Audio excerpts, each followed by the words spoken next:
ఇప్పుడు పరిశుద్ధ గ్రంథంలో మనం చూసినట్లయితే దేవుడు సర్వశక్తిమంతుడు అనేటువంటి విషయాన్ని దేవుని గ్రంథం తెలియచేయబడుతుంది. దేవుడు సర్వశక్తిమంతుడు కాబట్టి ఆయన ఎంత శక్తిమంతుడు అన్నట్లయితే వర్ణించలేం, అర్థం చేసుకోవడం చాలా కష్టం. ఎందుకన్నట్లయితే ఆయన శక్తి ఎంత అనేటువంటిది మనం అంచనా వేయలేం. కాబట్టి అందుకని దేవుని యొక్క శక్తి సర్వశక్తిమంతుడై ఉన్నాడు అనేటువంటి విషయము దేవుని గ్రంథం తెలియచేయబడుచున్నది. 147వ కీర్తన మనం చదివాము. అక్కడ మనం చూసినట్లయితే దేవుడు 5వ వచనంలో 147వ అధ్యాయంలో కీర్తనలో 147వ కీర్తనలో 5వ వచనం మనం చూస్తే మన ప్రభు గొప్పవాడు, ఆయన అధిక శక్తి కలిగిన వాడు అనే విషయాన్ని మనం చూస్తూ ఉన్నాం. దేవుడు అధిక శక్తి కలిగినటువంటి వాడు. దేవుని శక్తి చాలా గొప్పది. ఆయన తన శక్తి చేత ఎన్నో కార్యములను దేవుడు చేస్తున్నటువంటి వాడిగా దేవుడు ఉన్నట్లుగా దేవుని గ్రంథాన్ని బట్టి మనము అర్థం చేసుకోగలం. కాబట్టి దేవుడు అబ్రహాంతో చెప్తూ ఉన్నాడు. ఆదికాండం 17వ అధ్యాయం 1వ వచనం మనం చూసినప్పుడు, ఆదికాండము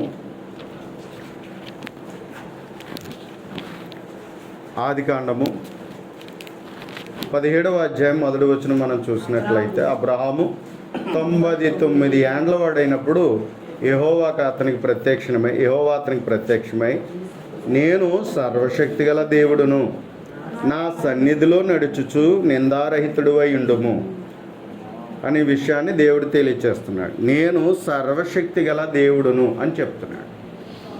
దేవుడు సర్వశక్తిమంతుడు. కాబట్టి మనము మానవుని యొక్క జీవితంలో మనం చూసినట్లయితే పుట్టుకలో మనము కొద్దిపాటి శక్తి కలిగి ఉంటాం. వయసు పెరిగే కొలది మనలో శక్తి సామర్థ్యాలు పెరుగుతాయి. వయసు క్రమంగా తగ్గుతూ ఉన్నప్పుడు మనలో శక్తి అనేటువంటిది తగ్గిపోతూ ఉంటుంది. భూమి మీద కొన్ని శక్తులు కొన్ని పరిమితి కలిగి ఉంటాయి, అంతవరకే ఉంటాయి. కాబట్టి మనకి కంటికి కనిపించినటువంటి ఎన్నో శక్తులు భూమి మీద ఉన్నాయి. ఖగోళంలో ఈరోజు ఇన్ని నక్షత్రాలు ఎన్ని రీతిలుగా ఉన్నాయంటే దాన్ని అలా ఉండడానికి కొన్ని శక్తులను దేవుడు పెట్టాడు. కాబట్టి అందువలనే ఈ సృష్టి అంతా నడిపించబడుతుంది. ఫర్ ఎగ్జాంపుల్ చూడండి, ఒక లారీ ఉంటుంది. ఈరోజు పెద్ద లారీలు వెళ్తున్నాయి కదా, ఆ పెద్ద లారీలు మనం చూసినప్పుడు వాటికి ఉండేటువంటి చక్రాలు చూడండి ఎంత బరువు ఉంటాయో, వాటి ఇంజిన్ చూడండి ఎంత బరువు ఉంటుందో, వాటి ట్రక్ చూడండి ఎంత బరువు ఉంటుందో. అలా మనం చూసినట్లయితే అది కొన్ని టన్నులు ఉంటుంది.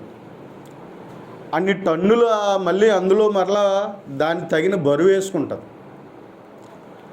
ఆ బరువు మళ్ళీ వేసుకున్న తర్వాత అది ముందుకు నడవాలి అన్నట్లయితే, ఒకవేళ ఎవరైనా గెంటాలంటే చూడండి ఎంత ఎనర్జీ కావాలి, శక్తి సరిపోద్దా, గెంటగలరా, ఎంతమంది కావాలి, ఎన్ని టన్నుల మట్టి అది వేసుకొని ఇంచుమించు ఎన్ని టన్నులు అండి,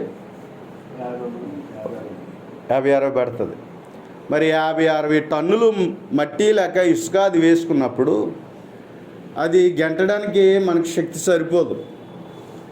అయితే అది చూడండి, అందులో డీజిల్ వేసినప్పుడు అది ఇంజిన్ స్టార్ట్ అయినప్పుడు ఆ ఇంజిన్ పికప్ అందుకున్నప్పుడు అది ఏం చేయబడుతుందంటే రోడ్డు మీద అది వేగంగా వెళ్ళిపోయేటువంటి విధానాన్ని మనం చూస్తూ ఉన్నాం. అంటే దాంట్లో మండించే శక్తి ఉంది. మండించే శక్తి ఉండడం వల్ల ఆ ఇంజిన్ అనేటువంటిది స్టార్ట్ చేయడం వల్ల అందులో ఉన్నటువంటి అవన్నీ కూడా అవి క్రమముగా ఆ ఇంజిన్ పనిచేయడం ద్వారా అది ఏం చేయబడుచున్నదంటే చాలా వేగంగా డ్రైవర్ అలా కూర్చుని స్విచ్ ఆన్ చేసి ఆ బ్రేకు అవన్నీ కూడా క్లచ్ జాగ్రత్తగా అది మూవ్ చేస్తే అది వేగంగా వెళ్ళిపోయేటువంటి విధానాన్ని మనం చూస్తూ ఉన్నాం. కాబట్టి ఎంత వేగంగా వెళ్ళిపోతుంది అనేటువంటి విషయం మనం చూసినప్పుడు 50, 70, 100 కిలోమీటర్ల ఫాస్ట్కి కూడా కొట్టేటువంటి విధానం, ఫాస్ట్గా వెళ్ళిపోయేటువంటి రీతిని మనం చూడగలుగుతున్నాం. అదే ఒకవేళ అందులో ఉన్నటువంటి ఫ్యూయల్ అయిపోయింది అనుకోండి, అది డీజిల్ అయిపోయింది అనుకోండి, కదులుతుందా? కదలదు. కానీ దానిలో మండించే శక్తి, డీజిల్ అనేటువంటి శక్తి ఉండడం వల్ల అది పనిచేస్తున్నటువంటి రీతిని మనము చూడగలుగుతూ ఉన్నాం. కాబట్టి ఇలాగున ప్రపంచంలో మనం చూసినట్లయితే ఎన్నో శక్తులు ఉన్నాయి అనేటువంటి విషయాన్ని మనం పరిశీలన చేస్తే, సృష్టిని గురించి పరిశీలన చేస్తే ఎన్నో శక్తులు ఉన్నాయి అనేటువంటి విషయాన్ని మనం చూడగలం. చూడండి, ఒక్కొక్కరు ఒక్కొక్క సామర్థ్యాన్ని బట్టి బరువు మోయగలుగుతారు, ఒక పని చేయగలుగుతారు. వారి శక్తి సామర్థ్యాలను బట్టే వాళ్ళు చేయగలుగుతారు, అంతే కదా. చిన్నపిల్లలుగా ఉన్నప్పుడు మనము కొద్దిపాటి వాటరు మనం మోయడానికి చాలా ఇబ్బంది పడ్డాం, అవునా? ఒక చెంబు వాటరు మోయడానికే చిన్నతనంలో ఇబ్బంది పడ్డాం. ఆ తర్వాత మనం ఏం చేస్తాం, నెమ్మదిగా చిన్న ఒక కుండ లేకపోతే చిన్న పార్ట్ కలిగినటువంటి వాటర్ని 4-5 సొంబులు వాటర్ని మోయడానికి కొంచెం ఇబ్బంది పడ్డాం. ఆ తర్వాత కొంత వయసు వచ్చేటప్పటికి మనం ఏం చేస్తాము అన్నట్లయితే బిందులు వాటర్ని మోయగలిగే శక్తిని మనము కలిగి ఉన్నాం. కాబట్టి అలాగే వారికి ఉన్నటువంటి ఎనర్జీని బట్టి, అంటే శక్తిని బట్టి ఏం చేస్తున్నారు, బరువుని మోయిచూ ఉన్నారు. కనుక ప్రియమైన వారులారా, దీన్ని బట్టి మనం చూడగలిగినట్లయితే ఖగోళంలో భూమి శూన్యంలో వేలాడదీయబడింది. అలాగే భూమి చుట్టూ చంద్రుడు ఉపగ్రహంగా తిరుగుతూ ఉన్నాడు. అలాగే ఖగోళంలో మనం చూసినట్లయితే సౌర కుటుంబంలో ఇంచుమించు 9 గ్రహాలు, అంటే 9 అనేవారు, మరలా ఒకటి గ్రహానికి వీలు లేదని దాన్ని లెక్కలోకి తీస్తారు, ప్లూటో 8 అంటున్నారు ఇప్పుడు. ఆ ప్రకారంగా సౌర కుటుంబంలో అలాంటి ఈరోజు కోటాను కోట్ల నక్షత్రాలు, నక్షత్ర మండలాలు, ఈరోజు ఎన్నో కోట్ల నక్షత్రాలతో ఏం చేయబడుచున్నదంటే విశ్వంలో ఉన్నటువంటి రీతిని మనం చూడగలుగుతున్నాం. అవన్నీ ఎలా ఉన్నాయి? ఒక గుప్పుడు మట్టి శూన్యంలో విరాలాడి తీయలేము, మనం తీయగలమా? శూన్యంలో మనము విరాడాలు తీయలేము, వాటిని క్రమం పెట్టలేము. కానీ దేవుడు అద్భుతమైనటువంటి సృష్టిని దేవుడు కలుగు చేశాడు. ఆయన చేయడానికి ఎంత శక్తి ఉన్నది అనేటువంటి విషయాన్ని మనం అర్థం చేసుకోవాల్సిన వారమై ఉన్నాం. దేవుని యొక్క శక్తి సామర్థ్యము ఎంత గొప్పది అనేటువంటి సంగతి మనం అర్థం చేసుకోవాలి. అది మనసు పెట్టి అర్థం చేసుకోగలగాలి. కాబట్టి అందుచేత ఈరోజు నువ్వు భూమి మీద ఉన్నావంటే ఈ భూమి మీద భూమి తన చుట్టూ తను తిరుగుతూ, సూర్యుని చుట్టూ తిరుగుతూ, అలాగే ఖగోళంలో ఉన్నటువంటి వాటి క్రమాన్ని కలిగేటట్లుగా దేవుడు చేశాడు. వీటిని సృష్టించడమే కాదు, దేవుడు వీటిని నడిపిస్తున్నాడు. ఇన్ని కోటాను కోట్ల నక్షత్రాలు దేవుడు కలుగు చేయడమే కాదు, వీటన్నిటినీ దేవుడు ఏం చేస్తున్నాడు, నడిపిస్తున్నాడు. ఏమండి, ఇప్పుడు కొంతమంది వారి సామర్థ్యతను బట్టి ఏం చేస్తూ ఉంటారు, బిల్డింగ్లు కట్టుకుంటూ ఉంటారు. పేదోడు పేదరికంగా ఒక పాకేసుకుంటాడు. అవి మాదిరి ఉన్నవాడు ఏం చేసుకుంటాడు, ఇలాంటి రేక్ షెడ్ వేసుకుంటాడు. లేకపోయినట్లయితే ఇంకా కొంచెం సామర్థ్యం ఉన్నవాడు ఏం చేసుకుంటాడు, మంచి బిల్డింగ్ కట్టుకుంటాడు. ఇంకా తన సామర్థ్యతను పెరిగే కొలది తను ఏం చేసుకుంటూ ఉంటాడు, మంచి బిల్డింగు. అంటే తన స్తోమతను బట్టి ఏం చేస్తాడంటే ఈరోజు కోట్ల రూపాయలు బిల్డింగ్లు కట్టుకుంటున్న వాళ్ళు మనం చూస్తూ ఉన్నాం. కానీ ఎంత కట్టుకుంటే అంత పని ఉంటుందో తెలుసండి, అవునా? 2 గదులు ఉంటే 2 గదుల పనే. అదే 2-3 పోర్షన్లు ఉన్నట్లయితే ఎంత పని అండి? అది శుభ్రం చేయకపోతే ఏమవుతుంది, అవునా? ఎంత ఖర్చు అవుతుంది? అందుకని కొంతమంది ఏం చేసుకుంటారు, కట్టుకోవడమే కాదు దాన్ని శుభ్రం చేయడానికి కూడా వాచ్మెన్ ఒకడు, గార్డెనర్ ఒకడు, ఇంట్లో పని చేయడానికి పనోళ్ళు. అంటే ఎంత పని జరగాలి, అంత పని జరిగితేనే కానీ బిల్డింగ్ ఎలాగ ఉండదు, నీట్గా ఉండడానికి అవకాశము లేదు. మరి దేవుడు ఎంత అద్భుతమైన సృష్టిని చేశాడు. చేయడం గొప్ప కాదండి, దాన్ని క్రమపరచడం కూడా గొప్ప. కాబట్టి దేవుడు ఇంత అద్భుతమైనటువంటి సృష్టిని చేయడమే కాదు, దేవుడు వాటన్నిటిని చక్కగా క్రమపరుస్తున్నటువంటి రీతిని మనము అర్థం చేసుకోవాలి. మనం అర్థం చేసుకుందాం.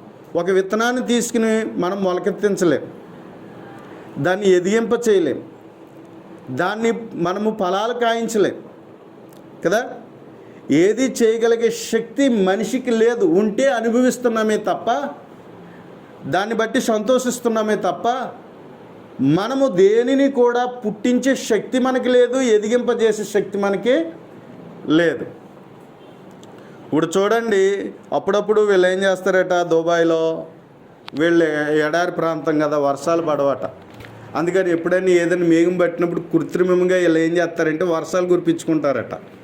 డబ్బున్న వాళ్ళు కదా, అరబ్ కంట్రీస్ వాళ్ళు కదా, ఫ్యూయల్ అమ్ముకుంటూ గోల్డ్ అమ్ముకుంటూ చక్కగా లగ్జరీగా బ్రతుకుతారు వాళ్ళు. కాబట్టి అందుకని వాళ్ళు ఏం చేశారు, వాళ్ళు వర్షాలు కురిపించుకోవడానికి వాళ్ళు ఏం చేశారు అన్నట్లయితే మేఘబంధనం జరిగిస్తూ ఉంటారు.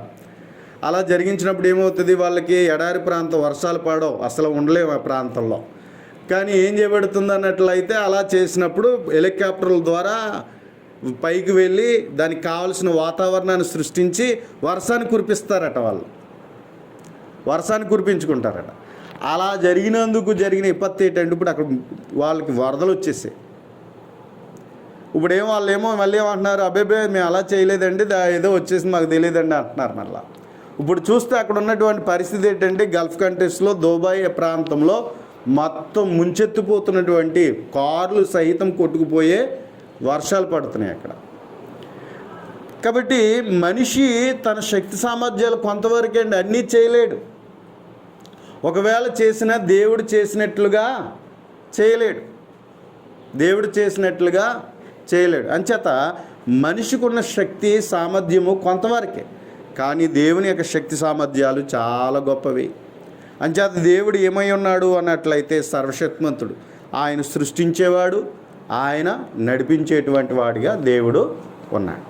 సృష్టించడమే కాదు, ఆయన సమస్తాన్ని మేలు కలిగినట్లుగా ఆయన ఏం చేయగలడు అన్నట్లయితే నడిపించగలిగేటువంటి సామర్థ్యత కలిగిన వాడిగా దేవుడు ఉన్నాడు అని దేవుని బట్టి మనం అర్థం చేసుకోవచ్చు.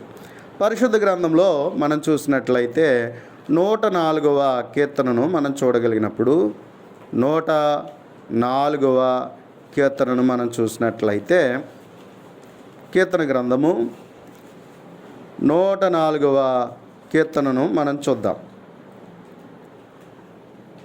కాబట్టి ఇక్కడ మనము జాగ్రత్తగా దేవుని వాక్యాన్ని బట్టి మనం పరిశీలన చేసినప్పుడు దేవుని మాటను బట్టి ఆలోచించుదాం. దేవుడు చెప్తున్నటువంటి సంగతులు మనం ఆలోచించినప్పుడు 104వ కీర్తన మనం చూస్తే 104వ కీర్తన 13వ వచనం మనం చూసినప్పుడు, తన గదుల్లో నుండి ఆయన కొండలకు జలధారలనిచ్చును, నీ క్రియల ఫలము చేత భూమి తృప్తి పొందుచున్నది, పశువులకు గడ్డిని నరులకు ఉపయోగమునకు కూర మొక్కలను ఆయన మొలిపించున్నాడు, అందుమూలమున భూమిలో నుండి ఆహారమును నరుల హృదయమును సంతోషపెట్టు ద్రాక్షారసమును వారి మొగములకు మెరుగునిచ్చు తైలమును నరుల హృదయమును బలపరచు ఆహారమును ఆయన పుట్టించుచున్నాడు అనేటువంటి విషయాన్ని ఇక్కడ మనం చూస్తూ ఉన్నాం. కాబట్టి దేవుడు ఏం చేస్తున్నాడు అన్నట్లయితే మనకి ఏం కావాలో అవన్నీ కూడా దేవుడే మనకి చక్కగా తృప్తి కలిగేటట్లుగా సంతోషంగా ఉండేటట్లుగా దేవుడు మనకు అనుగ్రహిస్తున్నాడు. చూడండి, ఏ రోజుకి ఆ రోజు మనకు సరైన వాటర్ అందలేకపోయింది అనుకోండి, సంతోషంగా ఉంటామా? ఉండగలమా? ఉండలేం కదా. మనకి కావలసిన ప్రతిదీ సమృద్ధిగా మనకు దొరకలేదనుకోండి, ఆహారం కొరత వచ్చిందనుకోండి, తినడానికి సరైన ఫ్రూట్స్ మనకు లేవనుకోండి, ఎంత ఇబ్బంది పడిపోతాం? సంతోషంగా ఉంటారు చెప్పండి? అన్నీ మనకు సమృద్ధిగా దొరుకుతూ ఉంటేనే మనం ఎలా ఉంటాం? సంతోషంగా ఉండగలుగుతాం. మరి అన్నీ ఇలా మనకు కలగాలి అంటే ఎవరు పని చేయుచున్నారు? దేవుడు మన కొరకు ఆయన పని చేయుచున్నాడు.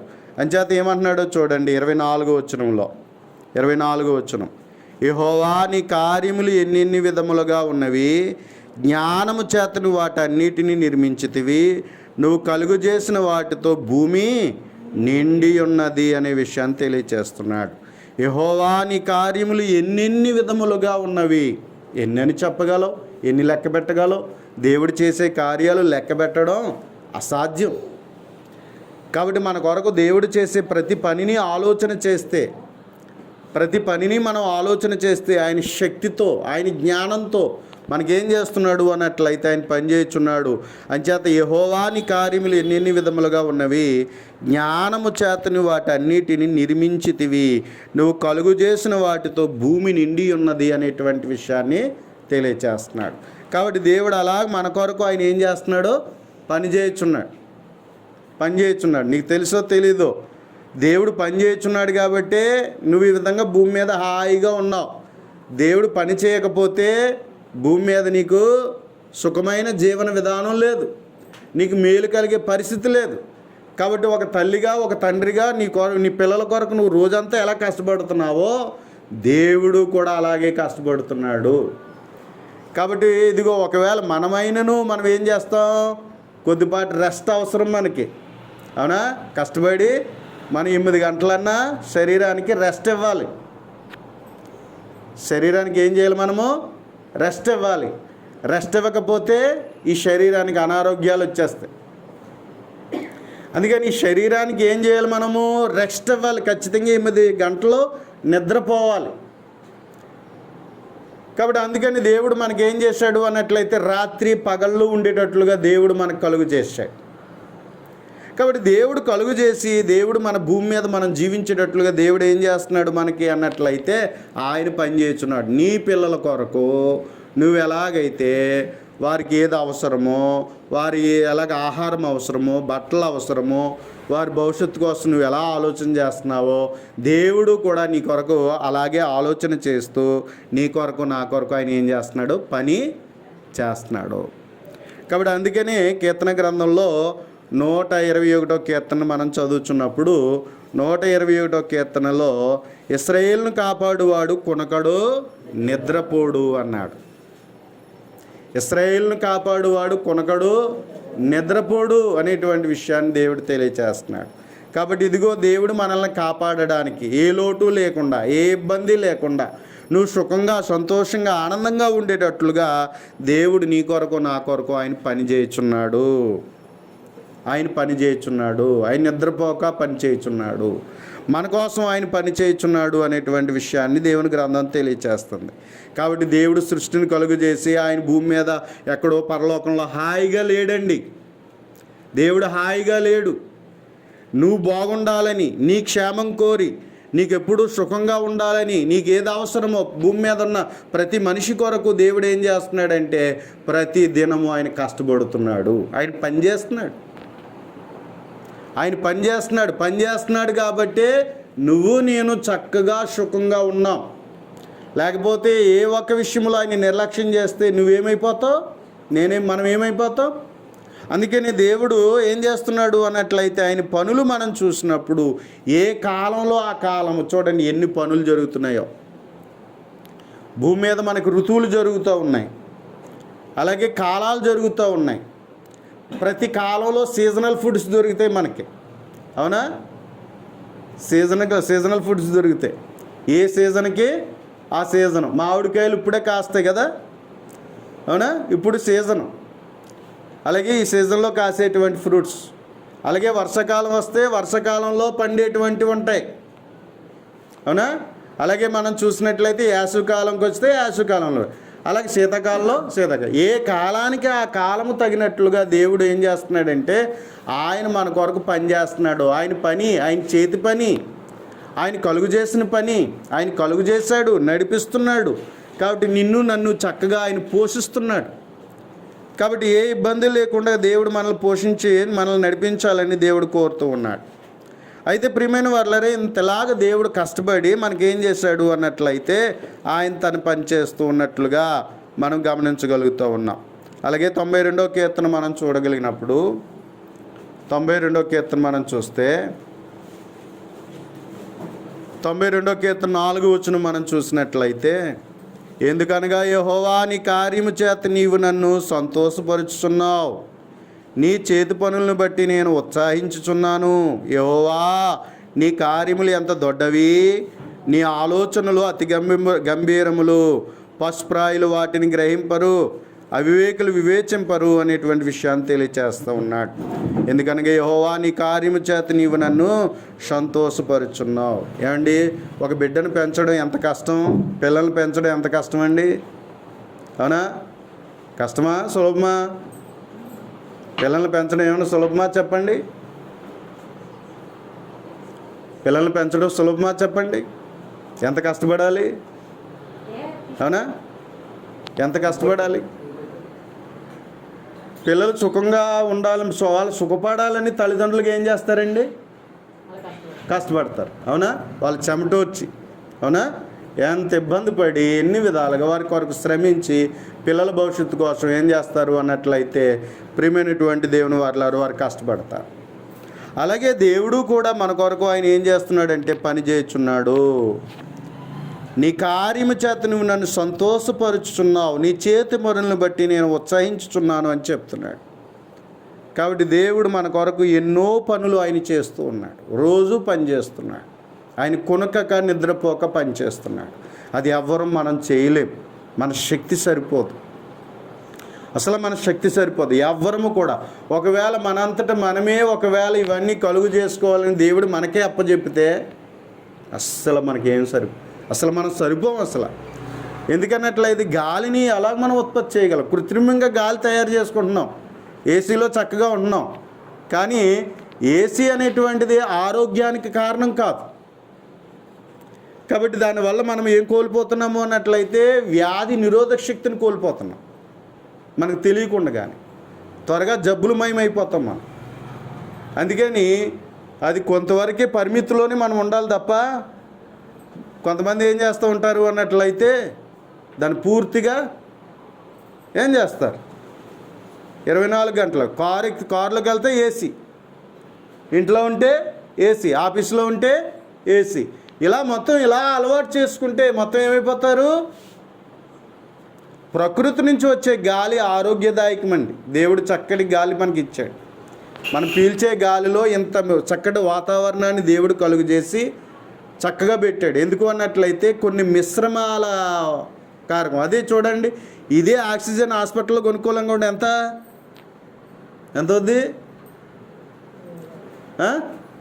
మనకు దొరికాడక ఆక్సిజన్ కోసం ఎప్పుడు కరోనా టైంలో కొనుక్కున్నారు కదా, ఎంత అయింది? కాబట్టి ఎంత ఇబ్బంది పడ్డారు. కాబట్టి అంచేత కృత్రిమమైనటువంటి మనం తయారు చేసుకున్నది అన్నట్లయితే అమ్మో చాలా కష్టం. దేవుడు అయితే మనకు ఉచితంగా ఇస్తున్నాడు కదా, అది దాని విలువ మనకు తెలుస్తుంది. అదే కొనుక్కుంటే విలువ తెలుస్తుంది. ప్రతిదీ దేవుడు మనకి మేలు కలిగేటట్లుగా ఉచితంగా దేవుడు మనకి ఇచ్చాడు. కానీ మానవుడు స్వార్థపరుడే ఏం చేస్తున్నాడు, అవి డబ్బులుగా అమ్మేస్తున్నాడు. ఈరోజు నీళ్లు కూడా కొనుక్కునే స్థాయికి వచ్చాం మనం. దేవుడు అన్నీ ఉచితంగా ఇచ్చాడు మనకి, కానీ మనిషి స్వార్థం కొరకు ఏం చేస్తున్నాడు అన్నట్లయితే వ్యాపార రీత్యా స్వలాభాపేక్ష కలిగినటువంటి వాడే అన్నీ కల్తీ చేసేస్తూ మనుషులు అనారోగ్యాలకి కారకుడవుతున్నటువంటి రీతిగా చూడగలుగుతున్నాం. దేవుడేమో మంచిది మంచిది మంచిది మంచిదని చేశాడు, కానీ మనిషి బుద్ధి చెడి మొత్తం అంతా ఏం చేశాడు, పాడు చేశాడు. అవునా? చూడండి, ఖగోళంలో పాడు చేశాడు, ప్రకృతి పాడు చేశాడు, చెట్లు నరికేస్తున్నాడు, అడవులు నాశనం చేసేస్తున్నాడు. అంతేనా? కొండలు ఇవన్నీ తవ్వేస్తున్నాడు. అవునా కదా? కొండలన్నీ తవ్వేస్తున్నాడు. మా చుట్టుపక్కల ఎన్ని కొండలు ఎన్ని ఉండే మెట్టలు ఇప్పుడు కనబడతలే, తవ్వేస్తున్నారు, ఉండట్లేదు. ఆ కేశవరం ఇటు సైడ్ కూడా మెట్టలు ఉండే, ఇప్పుడు ఆ మెట్టలు లేవు. నేను చిన్నప్పుడు చూసిన మెట్టలు లేవు. ఇప్పుడు ఏం చేస్తున్నారంటే తవ్వేస్తున్నారు. వ్యాపార రీత్యా అవి అన్నీ చేయడం వల్ల ఈరోజు ఏమవుతుంది, భూతాపము పెరిగిపోతుంది. అందుకని మనం ఈ వేడిని తట్టుకోలేకపోతున్నాం మనం. కాబట్టి అడవులు నరికేస్తున్నారు, భూమి ఏమో తవ్వేస్తున్నారు. మరి ఇవన్నీ చేయడం వల్ల ఏం జరుగుతుంది అన్నట్లయితే భూతాపము పెరిగిపోతుంది. అందుకని ఈరోజు భూమి మీద మనం బ్రతకలేకపోతున్నాం. అంటే ప్రకృతిలో ఏది ఎక్కువైనా మనం తట్టుకోలేనటువంటి పరిస్థితి మనకు వచ్చింది. కాబట్టి అంచేత దేవుడు చేసిన పని ఎప్పుడు మనకి మంచిదే, కానీ మనిషి బుద్ధి వంకర ఏం చేశాడు, అన్నీ చెరిపినటువంటి వాడిగా ఉండేటువంటి రీతిని మనము చూడగలుగుతూ ఉన్నాం. దేవుడు తన సర్వశక్తిమంతుడే మనకు మేలు కలిగినట్లుగా సమస్తాన్ని మంచిగా దేవుడు చేశాడు. ప్రియమైన వారలారా, ఇంకనూ మనం చూసినట్లయితే దేవుని యొక్క శక్తిని గురించి మనం ఆలోచన చేస్తే, నోహు కాలానికి మనం వెళ్ళినప్పుడు నోహు కాలంలో దేవుడు ఇదిగో భూమి మీద దేవుని లెక్క చేయలేనటువంటి మొండి వాళ్ళు అయిపోయారు. మనుషులు బలత్కారులు అయ్యారు. దేవుని అపార్థం చేసుకునే స్థితికి వెళ్ళి దేవుణ్ణి ఏమాత్రం కూడా పట్టించుకోలేనటువంటి పరిస్థితుల్లో వారు ఏం చేశారు అన్నట్లయితే భూమి మీద అక్రమముగా బలత్కారంగా బ్రతకడానికి వాళ్ళు జీవించిన విధానాన్ని మనము నోహు కాలంలో మనము చూస్తాం. అటువంటి పరిస్థితులలో దేవుడు ఏం చెప్పాడు అన్నట్లయితే ఓడను కట్టుకోమన్నాడు. ఓడను కట్టుకుంటే మనుషులు ఏం చేశారు, నవ్వారు కదా. దేవుడేమో చక్కటి కొలతతో దేవుడు ఏం చేశాడంటే నోహ ద్వారా చక్కగా వాడ నిర్మాణం చేసినప్పుడు వాళ్ళందరూ నవ్వారు. ఏంట్రా బాబు, ఊళ్ళో కడుతున్నాడు వాడ, అక్కడ కడతారు వాడ, సముద్రంలో దగ్గర కడతారు, ఇదేంటిది మతుందా లేదా, అయినా 40 రోజులు వర్షం పడడం ఏంటి అనేటువంటి రీతిలో ఎక్కడైనా ఇలా జరుగుతుందా అనేటువంటి రీతిలో ఆ రోజు లోకం ఏం చేసిందంటే నోహుని చూసి నవ్వుకున్నారు, అర్థం చేసుకోలే. కానీ ఏం చేశాడు, దేవుడు చెప్పినట్లుగా 120 సంవత్సరాలు వాడను కట్టుకున్నాడు. ఆ తర్వాత ఏం చేశాడు అన్నట్లయితే నోహును దేవుడు చెప్పినట్లుగా జంతువులను వాటన్నిటిని దేవుడు ఎక్కడ నడిపించాడు, వాడలోనికి నడిపించాడు. వాడలోనికి వెళ్ళిన తర్వాత జరిగినటువంటి పరిస్థితి ఏంటి అన్నట్లయితే అక్కడ ఉన్నటువంటి వాళ్ళందరూ కూడా దేవుణ్ణి నమ్మలేదు. మా శక్తి సామర్థ్యాలతో మేము బ్రతకగలం, ఏ పరిస్థితి వచ్చినా మేము ఎదుర్కోగలం అని చెప్పేసి ఏం చేశారు, నోహు మాటని దేవుని మాటని లెక్క చేయలే.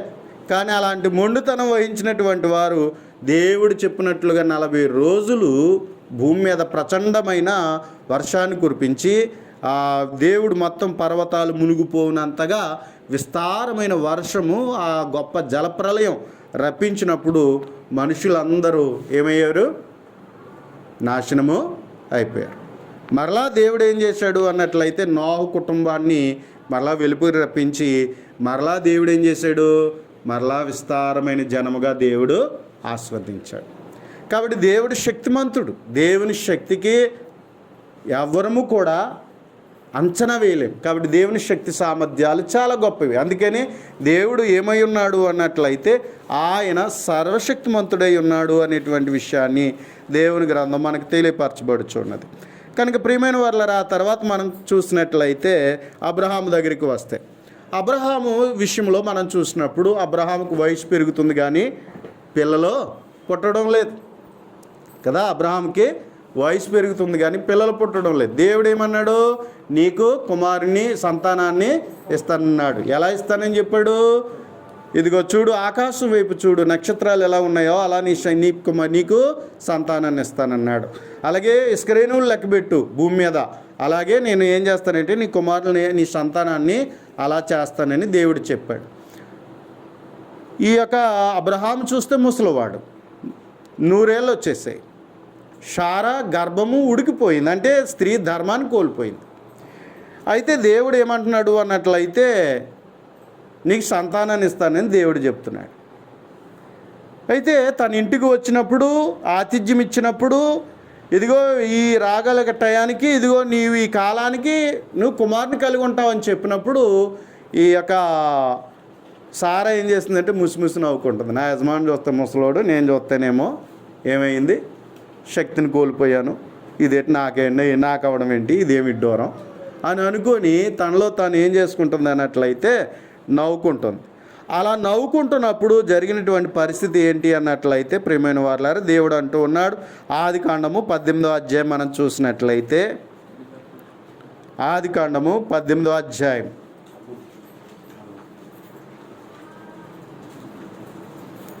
10వ వచనం మనం చూస్తే, ఆదికాండం 18వ అధ్యాయం 10వ వచనం మనం చూస్తే, అందుకు ఆయన మీదటికి ఈ కాలమున మీ వద్దకు నిశ్చయముగా మరలా వచ్చేదను, అప్పుడు నీ భార్య అయిన సారాకు ఒక కుమారుడు కలుగునని చెప్పాను. సారా ఆయన వెనుక నుండిన గుడారపు ద్వారమందు వినుచుండెను. అబ్రహామును షారాయును బహుకాలము గడిచిన వృద్ధులై ఉండిరి.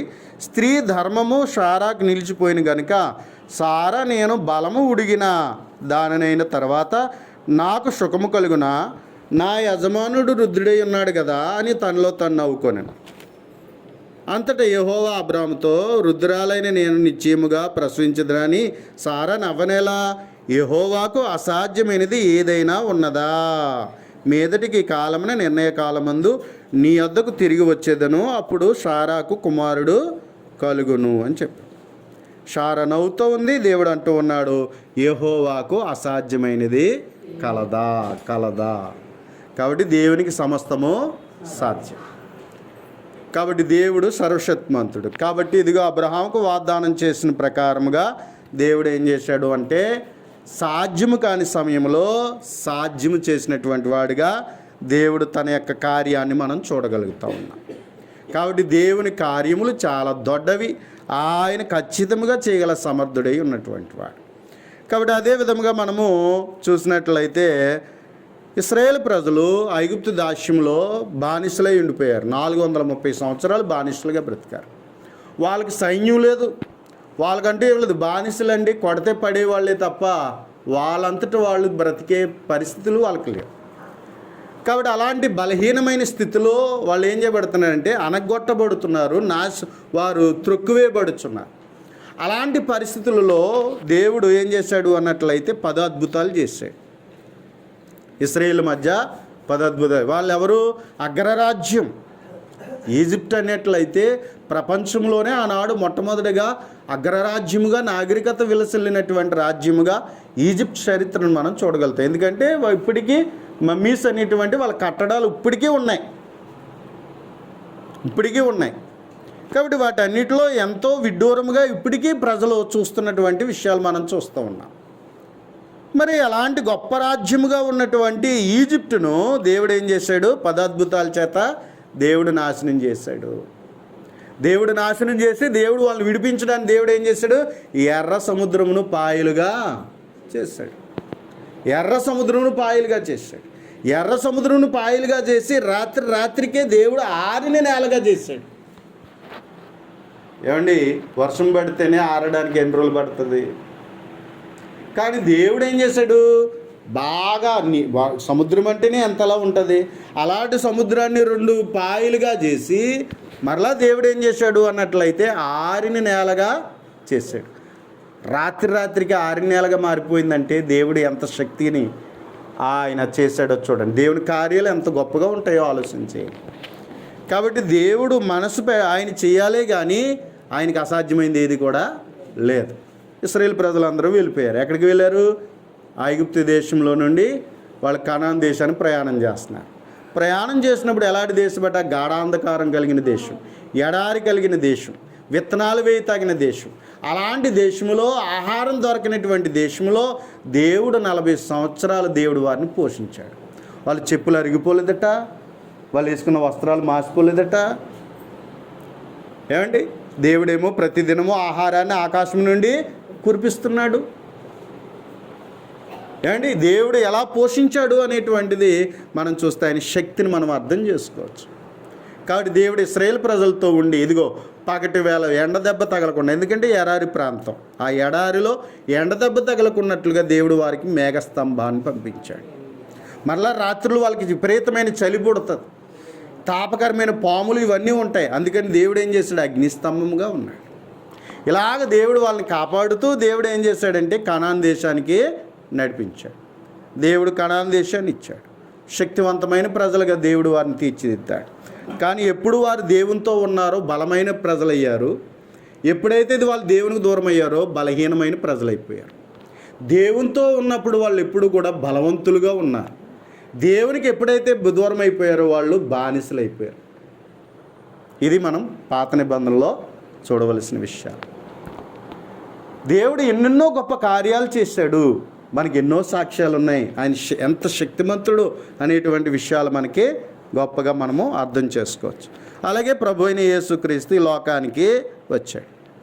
యేసుక్రీస్తు ప్రభు ఈ లోకానికి వచ్చినప్పుడు ఆయన ఏం చేశాడు అన్నట్లయితే ఆయన ఒక స్త్రీ గర్భాన ఆశ్చర్యకరముగా పెళ్ళి అయింది కానీ పురుషుని కలయిక లేనటువంటి ఒక కన్యక ఏం చేయబడిందంటే గర్భవతి అయింది. ఇది ఆశ్చర్యం. యేసుక్రీస్తు ప్రభువులో దేవుని యొక్క శక్తి, అంటే దేవుని శక్తి వలన ఎవరు పుట్టారంటే ప్రభు అయిన యేసుక్రీస్తు పుట్టాడు. ఇది ఆశ్చర్యకరమైన విషయం. కాబట్టి అలాగనే మనం చూడగలిగినట్లయితే ప్రభు అయిన యేసుక్రీస్తు ఈ లోకంలో ఆయన జీవించినప్పుడు ఎన్నో అద్భుతాలు చేశాడు. దేవుని శక్తి అనేటువంటిది ఎలా ఉంటుందో అనేటువంటిది దేవుడు గుడ్డివారికి కళ్ళు ఇచ్చాడండి. ఏమండి, ఊచ చేతులు గల వారికి దేవుడు ఏం చేశాడు? బాగు చేసి మామూలుగా నయం చేసిన స్వస్థపరిచిన రీతిని మనం చూడగలం. చనిపోయిన వారిని లేపాడు.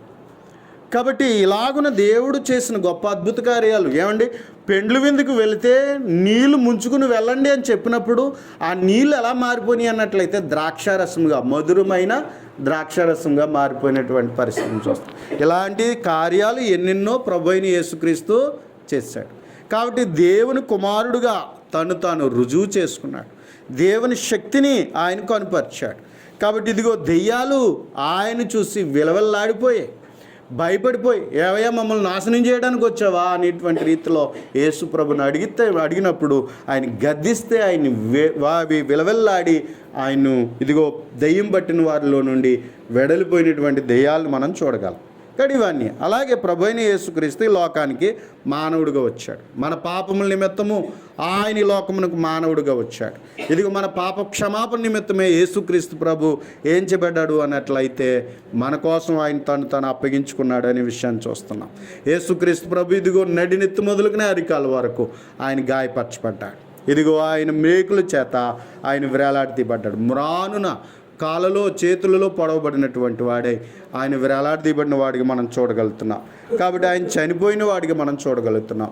ఆయన చనిపోయి సమాధి చేయబడి 3వ దినాన ఆయన ఏం చేయబడ్డాడో తిరిగి లేపబడ్డాడు. కాబట్టి ఇది ప్రపంచంలో చనిపోయిన వారు తిరిగి లేపబడడం అనేటువంటిది అసాధ్యం. కాబట్టి ఆయన బ్రతుకుండగా ఆయన ఏం చేశాడు? మృతులను లేపాడు. ఆయన చనిపోయి మృతుల్లో నుండి తిరిగి లేచి దేవుని శక్తి ఎంత గొప్పదో రుజువు చేశాడు.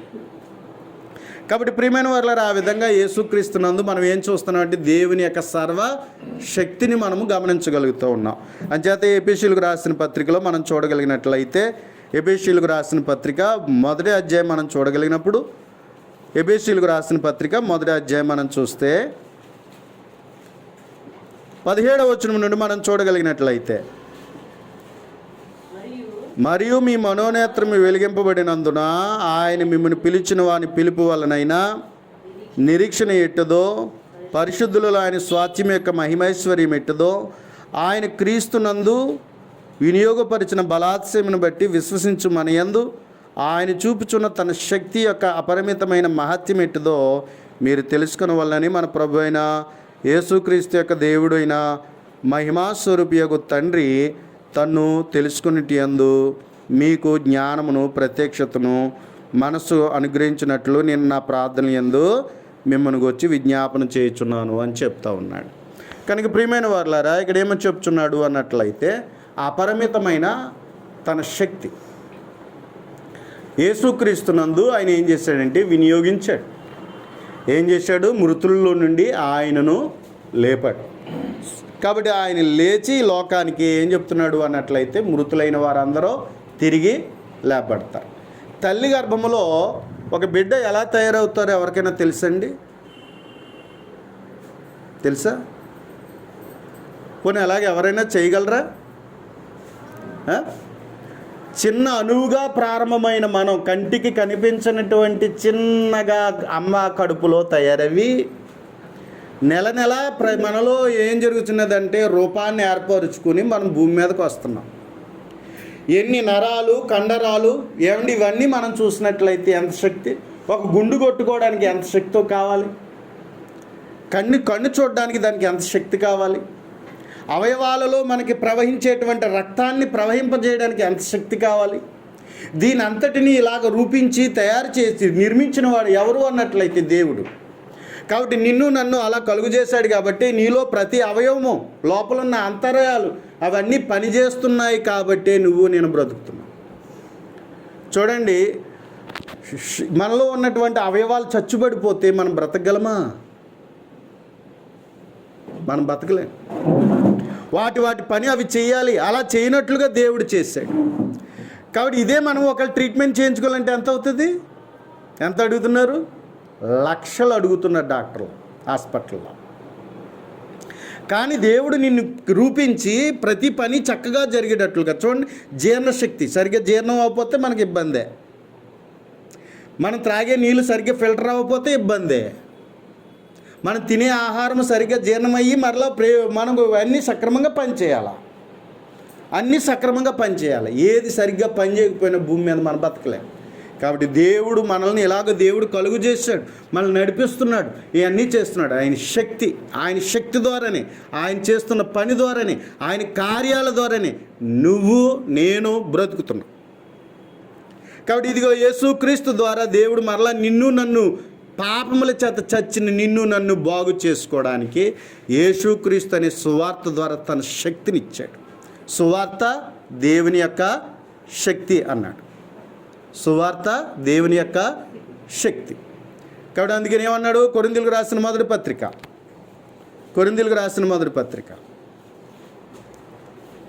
1వ అధ్యాయం 18వ వచనం మనం చూడగలిగినట్లయితే 1వ అధ్యాయం 18వ వచనం,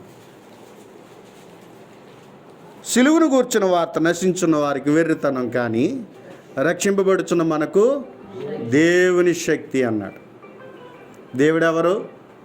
సర్వశక్తిమంతుడు. దేవుని శక్తి ఎంత గొప్పదో చూడండి. కలుగుగాక అంటే కలిగింది. అవునా? కలుగుగాక అంటే కలిగింది. దేవునికి అసాధ్యమైంది ఏది లేదు. నమ్మిన వానికి సమస్తము సాధ్యమే అన్నాడు. దేవుడు చేయగల సమర్థుడే, కానీ ఆయన యందు మనకేముండాలి? నమ్మకం ఉండాలి. మనకు ఆయన యందు నమ్మికను బట్టి దేవుడు మనకేం చేస్తాడు? తన పనిని చేస్తాడు, లేకపోతే ఆయన చేయడు. అంచేత మనం దేవునిని పూర్తిగా నమ్మాలి. నమ్మితే ఆయన ఏం చేస్తాడు? తన కార్యములు మన పట్ల జరిగిస్తాడు. దేవుడు ఎలా చేయవాడట? అడుగు వాటికంటే, ఊహించు వాటికంటే అత్యధికముగా చేయగల సర్వశక్తి గల దేవుడు.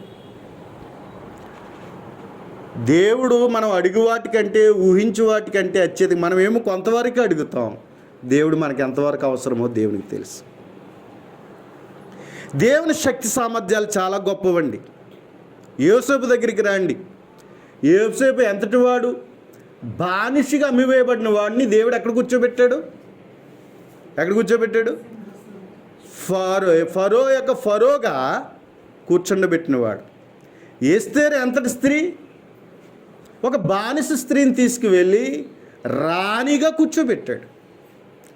కాబట్టి దేవుని యందు భయభక్తులతో దేవుని చిత్తానుసారంగా నువ్వు బ్రతకడానికి నిశ్చయించుకుంటే, దేవుని ప్రణాళిక ఏమైతే ఉందో, దేవుని సంకల్పం ఏమైతే ఉందో, అలాగే దేవుని వాక్యాన్ని అర్థం చేసుకుని అలాగే దేవుని చిత్తానుసారంగా నువ్వు బ్రతికితే దేవుడు నిన్ను ఎంత స్థితిగా నిలబెడతాడు? దేవుడు అంటున్నాడు, అడుగు వాటికంటే, ఊహించు వాటికంటే అత్యధికముగా చేయగల సర్వశక్తి గల దేవుడు. అంచేత మనం ఏం చేయాలి అన్నట్లయితే, ఆయన బలిష్టమైన చేతి క్రింద మనం ఎప్పుడు కూడా వినయ మనస్కులుగా ఉండాలి. దేవుడు చేయగలవాడే కనుక దేవుడు చేయగలవాడే కనుక మనం ఏం చేయాలి? ఇప్పుడు మనం ఆయన యందు నమ్మిక ఉంచి ఆయన ద్వారా మనం ఏం చేసుకోవాలి? పని చేయించుకోవాలి. దేవుడు సర్వశక్తిమంతుడైనటువంటి వాడు. అందుకని మనం ఏం చేయాలి? ఎప్పుడు ఆయన చిత్తానికి లోబడాలి, ఆయన ఉద్దేశానికి లోబడాలి. ఆయన చిత్తానుసారంగా మనం లోబడి మనం జీవిస్తేనండి తప్పకుండా తన చిత్తానుసారంగా దేవుడు మన జీవితంలో ఏం చేస్తాడు? కార్యాలు చేస్తాడు. అపోస్తలుడైన పౌలు అంటున్నారు, ఫిలిప్పీయులకు రాసిన పత్రిక 4వ అధ్యాయం 13వ వచనంలో అంటున్నాడు, నన్ను బలపరచును వాని యందే నేను సమస్తము చేయగలను అన్నాడు. నన్ను బలపరచువాని యందే సమస్తము చేయగలను. కాబట్టి నన్ను బలపరచువాడు ఎవరంటే దేవుడు. కాబట్టి ఈరోజు నువ్వు ఎందుకు వచ్చావంటే దేవుని సన్నిధిలో ఏముంది అన్నట్లయితే దేవుని బలం ఉంది. సర్వశక్తిమంతుడైన దేవుని హస్తం క్రిందకు వచ్చాం మనం, ఆయన రెక్కల క్రిందకు వచ్చాం మనం. కాబట్టి నువ్వు ఆయన నమ్మికతో నువ్వు వచ్చి, ఇదిగో నాయన నేను దీనుణ్ణి దౌర్భాగ్యునని దేవుని చిత్తానికి నువ్వు లోపరుచుకుంటే, ఆయన ఇష్టానికి లోపరుచుకుంటే దేవుడు నిన్ను హెచ్చించేటువంటి వాడిగా ఉన్నాడు. దేవునికి అసాధ్యమైంది ఏది లేదు. అయితే నిన్ను నువ్వు లోపరుచుకోవాలి, ఆయనకు లోబడాలి. ఆయన యందు సగిన విశ్వాసతను కలిగి ఉండవలసిన వారమై ఉన్నాం. యేసు ప్రభు వారి దగ్గరికి వచ్చినప్పుడు నీ నమ్మికను బట్టి జరిగిందని చెప్తున్నాడు. అవునా? ఒక స్త్రీ ఉంది. ఆ స్త్రీ ఇంచుమించు 12 ఏండ్ల నుండి రక్తస్రావం చేత బాధపడుతుందంట. వైద్యుల దగ్గరికి వెళ్ళి పాపం డబ్బులన్నీ ఖర్చు పెట్టింది, నలుగురికి చెప్పుకోలేదు. కాబట్టి ఆ రక్తస్రావం కలిగినటువంటి స్త్రీ ఏం చేస్తుందంటే 12 ఏండ్ల నుంచి బాధపడుతుందంటే ఎంత బాధపడుతుందో ఒకసారి ఆలోచించండి. అయితే ఒకరోజు యేసుప్రభు దగ్గరికి వెళ్ళింది, యేసుప్రభుని గురించి వింది, యేసుప్రభు దగ్గరికి వెళ్ళింది. చెప్తే నలుగురు ఏమంటారో, ఈయనేమంటాడో భయం. కానీ ఆమె నమ్మిక ఉంది, యేసుప్రభు నన్ను స్వస్థపరుస్తాడు. అందుకని ఆమె ఏం చేసింది? యేసుప్రభు దగ్గరికి వెళ్ళి నేను ఆయన వస్త్రపు చెంగు ముట్టుకుంటాను, ముట్టుకుంటే నాకు స్వస్థత వస్తుంది అనే విశ్వాసంతో ఆమె ఏం చేసిందంటే యేసు ప్రభు దగ్గరికి వెనకాల వెళ్ళి ఆ వస్త్రపు చెంగు ముట్టుకుందట. అలా ముట్టుకున్న వెంటనే ఈమె రోగం పోయింది. ఎందుకంటే యేసు ప్రభులో నుంచి ఆయన యొక్క శక్తి ఆమెలోకి వెళ్ళింది. ఏమండి, దేవుని దగ్గరికి వస్తే దేవుడు నిన్ను బలపరుస్తాడు. దేవుని సన్నిధిలో ఆయన బల ప్రభావాలు ఉన్నాయి.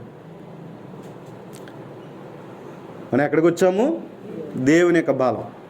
ఆయన ద్వారా మనం బలవంతులు అవడానికి వచ్చాం. ఆయన కృపచేత బలవంతులు అవడానికి వచ్చాం. కాబట్టి అందుచేత నీవు నేను దేవుని దగ్గరికి వస్తే దేవుడు మనల్ని బలపరిచేవాడు. ఎందుకు అన్నట్లయితే ఇశ్రాయేలులు దేవుని సన్నిధి కట్ట క్రమంగా వెళ్ళుట ద్వారా వారు నానాటికి బలాభివృద్ధి పొందారట. బలాభివృద్ధి నానాటికి ఏం పొందారు? బలాభివృద్ధి పొందారట. అలాగే దేవుని సన్నిధికి నమ్మకంగా నువ్వు కూడా ఆయన దగ్గరికి వచ్చి ఆయన రెక్కల నీడ నువ్వు ఉండటం వల్ల దేవుడు నిన్ను ఏం చేస్తాడు? నానాటికి బలాభివృద్ధి పొందిస్తాడు. అయితే నువ్వు క్రమంగా రావాలి దేవుని సన్నిధికి, ఆయన దగ్గరికి రావాలి, ఆయన హత్తుకోవాలి. నా తండ్రి ఉన్నాడు, నా దేవుడు ఉన్నాడు, నా ప్రభువు ఉన్నాడు. ఇదిగో నేను నా తండ్రి ఇంటిలో ఆయనతో నేను సహవాసం చేస్తున్నానని సర్వశక్తి గల దేవుని యొద్దకు వచ్చి నువ్వు సహవాసం చేస్తే దేవుడు నిన్ను ఏం చేస్తాడు? ఆశీర్వదిస్తాడు. నీ విశ్వాసాన్ని బట్టే దేవుడు చేస్తాడు తప్ప ఏ సేవకుల్లో ఏ శక్తి సామర్థ్యాలు లేవండి. నీ విశ్వాసమే నిన్ను ఏం చేస్తుంది? నీ జీవితాన్ని బాగు చేస్తుంది. అర్థమైందా? నీలో విశ్వాసం లేకుండా సేవకుడు ఎంత ఆశీర్వాద ప్రార్థన చేసేసినా ఏమొచ్చేవు? ఆశీర్వాదాలు వచ్చే. అయితే నీ విశ్వాసంతో నువ్వేం చేయాలంటే దేవుని వెంబడించాలా, ఆయన హత్తుకోవాలా, ఆయనలో నువ్వు ఉండాలా. నువ్వు అలా ఉండటం ద్వారా దేవుడు ఏం చేస్తాడు అన్నట్లయితే నిన్ను ఆశీర్వదిస్తాడు. నీ విశ్వాసం సరైనది కానప్పుడు దేవుడు ఏమీ కూడా చేయలేడు. దేవుడు నీ విశ్వాసాన్ని చూస్తున్నాడు. మనసుకులలో కొంతమంది ఎటు ఉంటారు? ఒక అడుగు అటు ఉంటారు, ఒక అడుగు ఇటు ఉంటారు. ఇలాంటి రెండు మనసులు గల వారికి దేవుడు ఏది చెయ్యడట. రెండు మనసులు కలిగిన వారికి దేవుడు ఏది చేయడట. దేవుని వాక్యం చెప్తుంది. దేవుడు సర్వశక్తిమంతుడే కానీ రెండు మనసులు కలిగిన వారికి దేవుడు ఏది చేయడు. పూర్తిగా ఆయన మీద ఆనుకోవాలి, ఆధారపడాలి. ఆయనలో మనం ఉన్నట్లయితే ఇదిగో దేవుడు మనల్ని ఆశీర్వదిస్తాడు, ఫలింపజేస్తాడు, అభివృద్ధిపరుస్తాడు, ఆత్మీయంగా నిన్ను నన్ను బలపరుస్తాడు. ఎన్ని శోధనలు వచ్చినా, ఎన్ని ఇరుకులు వచ్చినా, ఎలాంటి ఇబ్బందులు వచ్చినా వాటన్నిటిలో నుండి దేవుడు నిన్ను నన్ను తప్పిస్తాడు. నువ్వు అనుకోవచ్చు, అయ్యో నా జీవితంలో ఇన్ని కష్టాలు ఏంటండి బాబు, ఇన్ని బాధలు ఏంటండి బాబు, ఎంతకాలం ఇలా నేను బాధపడాలండి బాబు, ఎన్ని సమస్యలండి, ఎంత దుఃఖమండి, ఎంత వేదనండి, అయ్యో నా గోడు ఎవరింటారండి అని అనుకోవచ్చు. నేను ఎంత ప్రార్థన చేసిన ప్రతిఫలం ఉండలేదని నువ్వు అనుకోవచ్చు. కానీ నువ్వు అలాగే దేవుని మీద ఓర్పుతో విశ్వాసంతో నువ్వు కనిపెడితే దేవుడు ఖచ్చితమైన రీతిలో దేవుడు నీ జీవితాన్ని ఏం చేస్తాడు? విడిపించగల సమర్థుడు, బలపరచగల సమర్థుడై ఉన్నాడు. అంచేతనే దేవుని మీద మనం ఏం చేయాలి? పూర్తిగా ఆనుకోవాలి. కొంతమంది ఏమో ఏం చేస్తూ ఉంటారు? నమ్ముతారు కానీ పూర్తిగా దేవుని మీద ఆధారపడరు. పూర్తిగా దేవుని మీద ఆధారపడరు. అలా ఉండడం వల్ల మన నుండి దేవుని యొద్ద నుండి మనకేమి కూడా ప్రతిఫలము ఉండదు. దేవుడైతే అడుగు వాటికంటే, ఊహించు వాటికంటే అత్యధికముగా చేయగల సర్వశక్తి గల దేవుడు. అయితే ప్రియమైన వారులారా, దేవుడు వినయ మనస్సు గల వారిని హెచ్చిస్తాడు. తను తాను తగ్గించుకున్న వాళ్ళనే దేవుడు హెచ్చిస్తాడు. తగ్గించుకోవాలి, తగ్గింపు కావాలి. బలిష్టమైన చేతి క్రింద మనల్ని మనం తగ్గించుకుని ఆయన పని మనం ఆయన చెప్పినట్టుగా చెయ్యాలి. ఆయన చెప్పినట్టుగా మనము నడుచుకోవాలి. అలా నడుచుకుంటే దేవుడు మనల్ని ఏం చేస్తాడు? ఆశీర్వదిస్తాడు. దేవుడు ఎవరి జీవితంలో ఎలాంటి కార్యాలు చేస్తాడో మనం చెప్పలేం. కానీ దేవుడు తన చిత్తాన్ని బట్టి, తన చిత్తానుసారంగా దేవుడు ఏం చేస్తాడు? వారి జీవితాల్లో దేవుడు మేలులు చేస్తాడు. అవి చాలా ఉన్నతంగా, గొప్పగా ఉంటాయి. అంచేత ప్రియమైన వారులారా, అంచేత దేవుని కృప కొరకు మనము ఎదురు చూడవలసిన వారమై ఉన్నాం. ఆయన చిత్తాన్ని బట్టి మన జీవితంలో నడుచుకోవలసినటువంటి వారమై ఉన్నాం. కనుక దేవుని గ్రంథం మనకి తెలియజేస్తున్నటువంటి రీతిని బట్టి ఆశ్చర్యకరమైనటువంటి కార్యాలు దేవుడు చేస్తాడు. దేవుడు చేసే కార్యాలు చాలా ఆశ్చర్యకరంగా ఉంటాయి. ఒక్కొక్కసారి నేను కూడా పరిశీలన చేసుకున్నప్పుడు నేను ఎంతటి వాడిని అని అనిపిస్తూ ఉంటుంది. కానీ దేవుడు చేసే కార్యాలను బట్టి నాకేం కలుగుతుంది ఉన్నట్లయితే ఆశ్చర్యము, ఆనందము అనేటువంటిది కలుగుతూ ఉంటుంది. కాబట్టి అందుచేత దేవుడు చూడండి ఏమంటున్నాడు. దీనవృత్తాంతం మాట చూసి ముగించుకుందాం. దీనవృత్తాంతముల మొదటి గ్రంథం 29వ అధ్యాయం. దీనవృత్తాంతముల మొదటి గ్రంథం 29వ అధ్యాయం మనం చూసినట్లయితే 12వ వచనం. 29వ అధ్యాయం 12వ వచనం. ఐశ్వర్యమును గొప్పతనమును నీ వలన కలుగును, నీవు సమస్తమును ఏలువాడువు, బలమును పరాక్రమమును నీ దానమును హెచ్చించువాడువును, అందరికీ బలమిచ్చువాడువు నీవే. మా దేవా, మేము నీకు కృతజ్ఞతాస్తుతులు చెల్లించుచున్నాము అని చెప్తా ఉన్నాడు. కాబట్టి ఇదిగో ఐశ్వర్యము గొప్పతనము నీ వలన కలుగును. ఐశ్వర్యము గొప్పతనం ఎవరి వల్ల కలుగుతుంది? దేవుని వల్ల కలుగుతుంది. అయితే మనం ఏం చేయాలి? దేవుని చిత్తానుసారంగా ఆయన యందు భయభక్తులు కలిగి విశ్వాసం కలిగి దేవుని ప్రేమించే వారిగా మనం ఉండగలగాలి. అలా ఉన్నప్పుడు దేవుడు మన శక్తి సామర్థ్యాలను, దేవుడు మనకి శక్తి సరిపోతుంది, నేనెంతటి ఆ స్థాయి నాకు వస్తుందా అనుకుంటాం. కానీ దేవుడేమో ఎవరి జీవితంలో ఏ స్థితిని దేవుడు హెచ్చించాడో అది నీ విశ్వాసతను బట్టే, నీ భక్తిని బట్టే, నీకున్న వినయాన్ని బట్టే దేవుడు నీకు ఇస్తాడు. అంచేత అంగాలకు అలాగిచ్చాడు నాకు ఎందుకు ఎలాగవ్వలేదండి అని కాదు. ఒకవేళ నువ్వు సరైన భక్తి లేదేమో, సరైన విశ్వాసం లేదేమో, అందుకే దేవుడు నీ జీవితంలో సరైన రీతిలో దేవుడు అనుగ్రహించటం లేదేమో మనము ఆలోచించుకోవలసిన వారమై ఉన్నాం. కాబట్టి ప్రియమైన వారులారా, అంచేత దేవుడు శక్తి కలిగినటువంటి వాడై ఆయన ఉన్నాడు. తన శక్తి చేత మనలను హెచ్చించేవాడిగా, దీవించేటువంటి వాడిగా దేవుడు ఉన్నాడు అనేటువంటి విషయాలు చెప్పబడుచున్నాయి. కాబట్టి దేవుని సర్వశక్తిని గురించి మాట్లాడుకుంటే ఎంతో గొప్ప స్థితిని మనం అర్థం చేసుకోవచ్చు. చూడండి, దేవుడు ఎలా చేస్తాడో తెలుసా? ప్రభువైన యేసుక్రీస్తు ఆయన రానై ఉన్నప్పుడు చనిపోయిన వారిని సహితము మృతుల్లో నుండి తిరిగి లేపి ఎక్కడ కూర్చుండబెడతాడు? యేసుక్రీస్తు యొక్క కుడిపార్శ్వమున ఆయన కూర్చుండబెడతాడు. ఆయన స్వరం విన్నప్పుడట సమాధిలో ఉన్న వారందరూ ఎక్కడికి వెళ్తారు? మనకు తెలియదు ఇది, కానీ ఎలా చేస్తాడండి? అది ఎలా సాధ్యమండి అంటే దేవునికి సాధ్యం. ఎలా లేపుతాడండి? ఎలాగ అక్షయ దేహాలు ఇస్తాడండి అంటే అది దేవుడు చేయగలడు. అమ్మ కడుపులో నిన్ను పుట్టించాడు కదా, భూమి మీద బ్రతకడానికి ఆధారం ఆయనే కదా. ఇదిగో మరలా మృతులైనటువంటి వారిని తిరిగి లేపగల శక్తి ఎవరికి ఉంది? దేవునికి ఉన్నది. కడబోర శబ్దం ఒక్కసారి ఊదితే యేసుక్రీస్తు ఆ వస్తున్న రెండో రాకడ స్వరం వింటే మృతులైన వారందరూ తిరిగి లేపబడి ఎక్కడ ఎదురవుతారు? యేసుక్రీస్తు యొక్క కుడిపార్శ్వమున ఎదురవుతారు. కాబట్టి దేవునికి అసాధ్యమైంది ఏది కూడా లేదు. నువ్వు అంగీకరిస్తే దేవుడు నిన్ను పరిశుద్ధుడుగా, నీతిమంతుడుగా, సంపూర్ణులుగా దేవుడు చేయగల సమర్థుడు. నేను చూస్తేనండి, నేను బుద్ధిమాలోని, సరైన జ్ఞానం లేనోడిని, నాకు తెలివి లేదు, నాకే చూస్తేనేమో నా నోరు చూస్తే బూతులాడే నోరు, నాకేమో అన్ని అలవాట్లు ఉన్నాయి, చెడు బుద్ధి ఉంది, చెడు మనసు ఉంది, ఇలాంటి పనికిమాలోని నేను, ఇలాంటి పనికిమాలోని మంచోడిగా మారగలనా ఏండి? ఇలాంటి పనికిమాలోని మంచోడిగా నేను మారగలనా అంటే వాక్యం మార్చగల శక్తి కలది. నువ్వు హృదయపూర్వకంగా మనసు పెట్టి వినాలి, కానీ నీ మనసు మార్చేస్తుంది. వాక్యానికి ఆ శక్తి ఉంది. ఎంతమందిని మార్చలేదు? తాగుబోతులు మార్చింది, వ్యభిచారులు మార్చింది, ఏమండి రౌడీలుగా దాదాలుగా ఉన్న వాళ్ళనే మార్చింది, అవునా?